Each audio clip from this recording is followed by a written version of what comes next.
Halo, perkenalkan nama saya Cinta Nanda Prastami, kelas 12 Bagas 1, nomor urut 10. Saya akan memaparkan tentang etika kewargaan digital dengan subtema Gadget Addiction. Etika kewargaan digital adalah konsep norma perilaku jujur, bertanggung jawab, dan peduli terkait dengan cara penggunaan teknologi untuk memberikan keamanan terhadap sesama pengguna teknologi.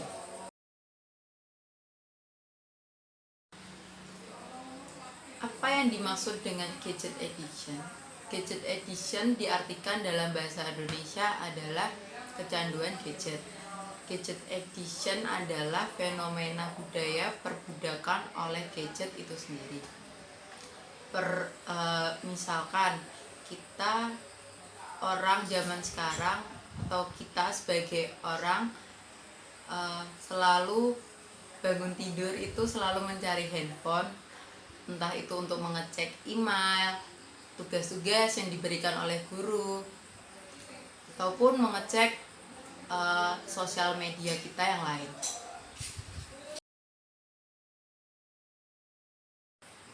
Apa ciri-ciri kecanduan gadget?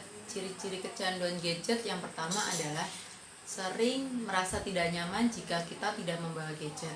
Contohnya pada saat kita bepergian, kita sering memilih tidak membawa dompet daripada membawa gadget, karena di dalam gadget itu sendiri pun kita sudah ada uang digital. Contohnya OVO, Dana, GoPay atau M-Banking. Yang kedua, ciri-ciri yang kedua adalah sering menggunakan gadget pada saat makan.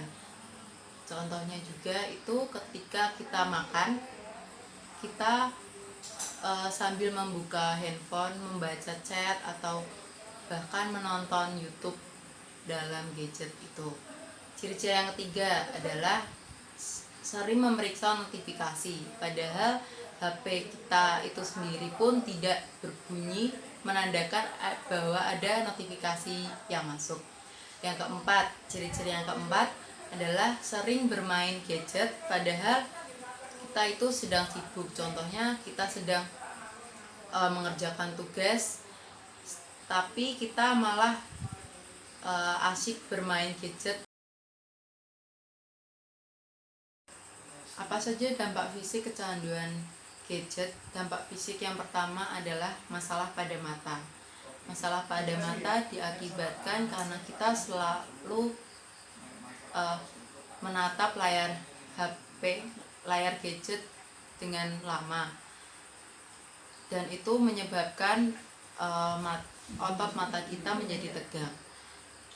Terus dampak fisik yang kedua adalah nyeri pada bagian tubuh tertentu, salah satunya leher. Kita tanpa sadar, entah kita saat bermain gadget, kita tiduran ataupun sedang duduk pun, itu dapat menyebabkan otot pada leher kita menjadi nyeri. Dampak fisik yang ketiga yaitu infeksi. Kalian pasti pernah dengar bahwa kamar mandi dan gadget lebih kotor gadget daripada kamar mandi. Itu diakibatkan karena kita selalu memegang HP, entah kita secara tidak sadar, kita dari aktivitas entah itu makan atau setelah mandi kita langsung memegang gadget, dan maka dari itu bakteri lebih banyak menempel di gadget. Yang keempat, dampak fisik yang keempat adalah kurangnya tidur, yaitu disebabkan karena kita sampai lupa waktu, bahwa seringnya kita bermain gadget itu sampai kita lupa jam tidur kita sudah terlewat hingga larut malam.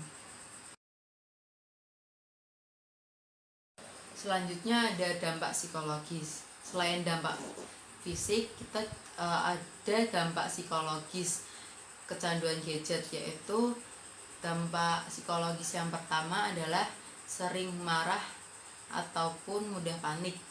Yang kedua, sering stres karena kita selalu menatap layar handphone sehingga kita tidak dapat bersosialisasi dengan orang di sekitar kita.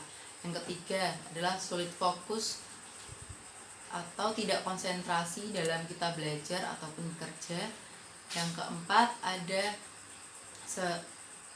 kita sering merasa kesepian, padahal di sekitar kita itu banyak orang, tapi kita tetap selalu saja merasa kesepian ketika tidak ada notifikasi dari handphone itu sendiri.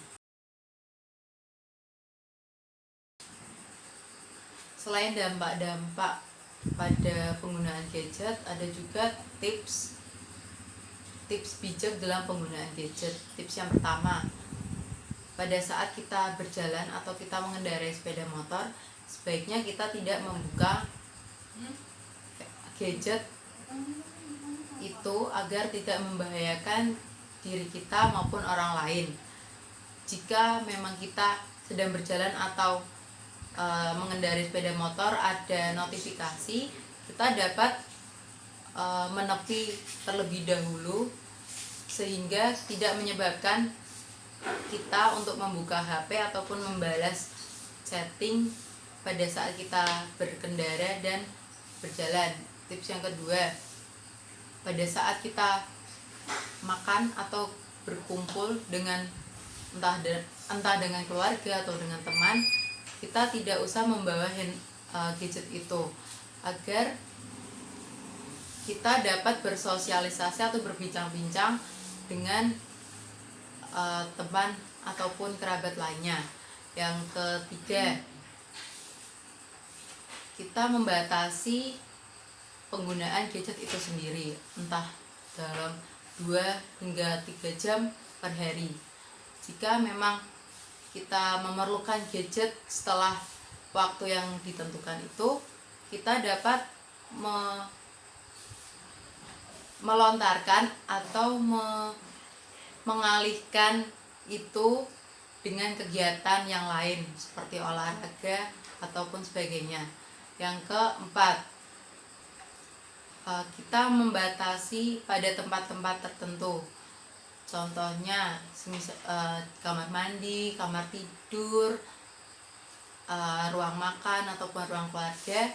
Kita berkomitmen agar pada saat kita di tempat itu kita tidak menggunakan gadget sama sekali.